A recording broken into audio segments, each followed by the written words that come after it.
My name is Rowan and this is my presentation on Die Hard. Mark Wain, in his book Marxism, Film and Film Studies, puts it quite elegantly. Marxism and film share at least one thing in common: they both speak to the masses. Die Hard embodies the American dream: owning guns, killing baddies and winning the token beauty. It even throws in a good old-fashioned bromance for good measure.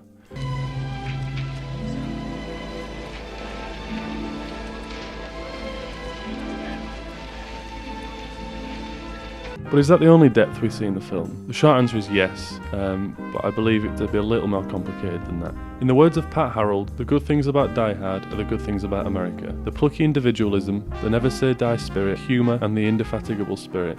He then goes on to say, some of the things that a wishy-washy, uber-eye European find disrequiting wouldn't bother Bruce at all. For instance, a lot of the film is about life, liberty and the pursuit of guns. And this is true even by today's standards. Guns and freedom embody the American spirit. This is one of the reasons Die Hard is a timeless classic, even with its disgusting use of future technology in the beginning. I'm here to see Holly McClane. Just type it in there.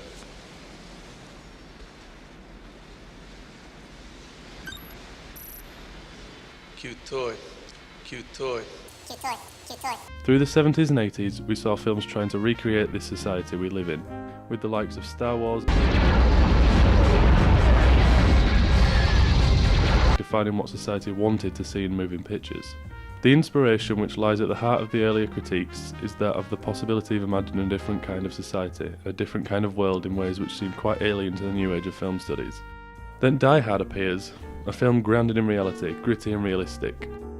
Success, the supposed stultification of the masses, generates a demand for film because these masses need easily assimilable culture of a simplistic variety. From what I have seen, the easier the film's Marxist ideologies can be digested, the more similar its representation of our society is. The quicker it becomes a success, and I believe that these factors go hand in hand. The closer the film is to society, the more people seem to enjoy it. Popular culture is one of the reasons why certain films have skyrocketed to success. The way women are portrayed in film, especially Bonnie Bedelia. John. Yeah, that is her real name. Is a direct mirror to the role of women in the 1980s. Before this era, women had always been seen as financially dependent on men. In the book, Framing Film, Dangerous Dreams, Essays on American Film and Television, it says that a woman left at the altar or abandoned by her husband or lover is a compelling cliché because loss and betrayal are universal experiences.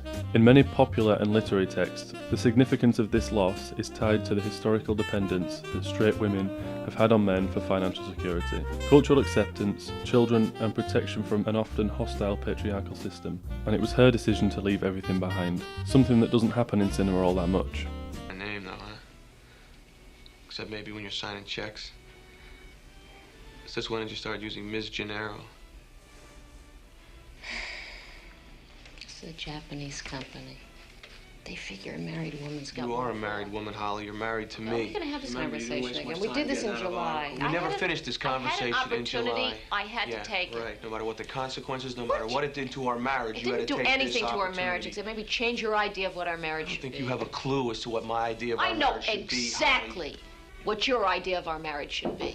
This is a direct representation of gender roles in the 1980s. It was far more acceptable for women to go out and earn money in a business setting, aka the Nakatomi Corporation. December 24th on Hollis Avenue, the dark. When I see the man chilling with his dog at the park. Incredibly bold move made by John McTiernan, which definitely paid off. From what I have gathered, there are two reasons why films like this are made, and Erwin Silber said it best in his article Marxist Film Criticism, a reply. There are those which are produced in response to the political motion of the masses, and which identify with those political aims in part, and those which reflect the human alienation of contemporary capitalist society. I strongly believe it's the former in which this film stands. Die Hard is a direct representation of what was happening towards the end of the 1980s.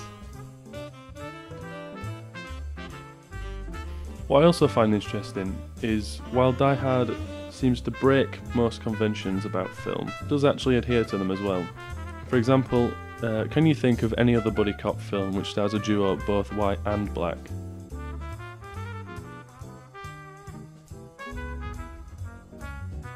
No? Well, here are some examples.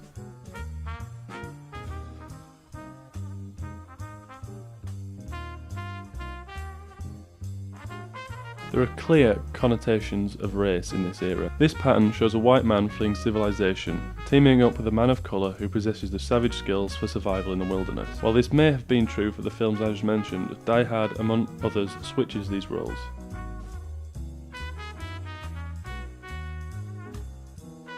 The white man is clearly the savage equipped for survival, while the black man has become a highly civilized figure who has lost touch with his masculinity.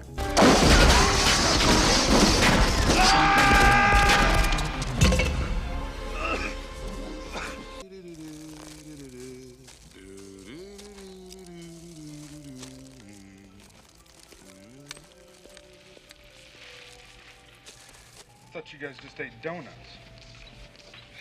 They're for my wife. Yeah. Now, this in no way means that the two can't help each other out. Rather, they exist in a sort of symbiotic relationship. McClane has a partner to stop him from getting lonely, and Powell is helped with the fears he now has about working on the street after killing a child. What I find strange is the connection between guns and sexuality. These guns seem to have quite obvious phallic connotations. The savage strength of the white man restores the The savage strength of the white man restores the debilitating masculinity of the black desk cop through the obvious phallic image of the gun. In many ways, McClane embodies the spirit of the American exceptionalism and savoir-faire. In Die Hard, McClane finds himself outnumbered and outgunned by a group of German terrorists. Die Hard is very much a story of its historical moment, hardly out of place among mainstream action films of the late 1980s. What's particularly interesting is the careful attention to McClane's body. Sexuality plays a huge part in Die Hard.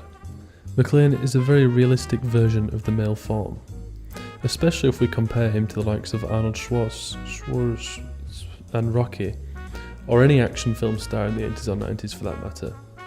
McClane seems to be attainable, which seemed to be more appealing. Men could project themselves onto Bruce Willis because he wasn't ripped, teeming with veins. He was kind of an early version of the dad bod. Later in the film, John is forced to run across broken glass to escape Gruber's henchmen. Later, he stands in front of public bathroom sink, gingerly picking shards of glass from his bloodied feet.